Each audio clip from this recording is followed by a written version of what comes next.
नमस्कार, माझे नाव निधा मासिम निंबाळे, इयत्ता 6वी। माझ्या शाळेचे नाव जिल्हा परिषद प्राथमिक मराठी शाळा होनमुर्गी।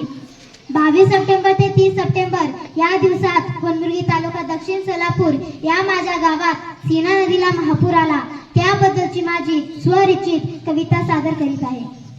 शेतामध्ये लागवड उसाची वाढली गोडी साखरेची, झोपेत पाहत होते स्वप्न बहिणीच्या लग्नाची। कर्ज फिटेल या आशेवर बाप माझा नाचला, मापात पडला पाऊस तेव्हा वाटलं देव हसला। पण 22 सप्टेंबरच्या रात्री मित्रांनो काय झालं? काळ रात्री हिरव्या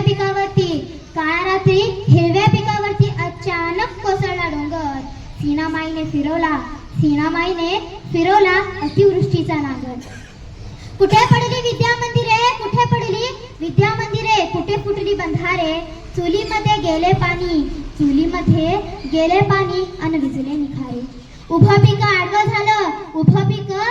झालं, मेहनतीचा चिखल झाला, डोक्यावरच्या कर्जाचा डोंगर बघता बघता पर्वत झाला। वाताहत झाली घरदारांची अन वाहून गेली गुरढोर। मळ्यामध्ये फळाऐवजी आम्हाला सापडत होती प्रेत। पुन्हा लढाया नशिबाशी, झोपेतन पाऊस उठून गेला। जाता जाता शेतात पाणी, डोळ्यात अश्रू ठेवून गेला। मंत्री आमचे कामात व्यस्त, पोलीस घालत होते गस्त। जग झोपत सुखात मस्त, दुःखी फक्त आम्ही आपतग्रस्त। उघडा पडला संसार, हरवला कंठाचा सूर। संपले सगळे क्षणात, बसवेश्वरा थांबो ना महापूर। आले सरकारी अधिकारी, झाले नुकसान पाहून गेले। मोडलेला संसार उभा करू, मायबाप सरकार म्हणाले। उपाशी राहिले आई बाप, मला सांगे जेव। प्राण वाचवले ज्यांनी,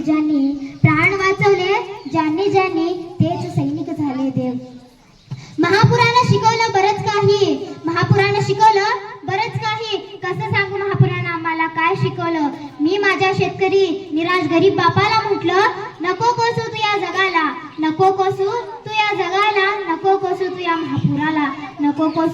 या महापुराला। दोन हात करूया सुख दुःखाला, स्वप्न साकारायला मी आहे सोबतीला।